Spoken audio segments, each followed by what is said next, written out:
হইলো যে কোনো বাসায় কাউরে ডাক দিতে যান হ্যাঁ বা তার বাড়ির উপর দা যান বা পার হন, হ্যাঁ এটা নিয়ম আছে। কি নিয়মটা একটু বলুন তো। সেটা হইলো একজনের বাড়ির উপর দা যাওন ধরলে আচ্ছা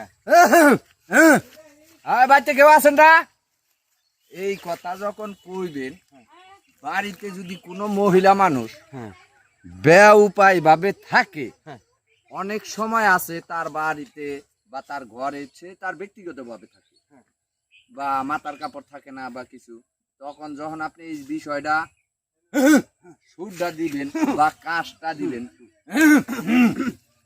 তখন সে সতর্কমূলক ভাবে তার গায়ে মাথায় কাপড় দিবে এবং সে পর্দাশীল হয়ে যাবে। তার মানে কারো বাড়িতে ঢুকতে গেলে ওই সুরটা দিতে আবার দেন তো একটু সুরটা।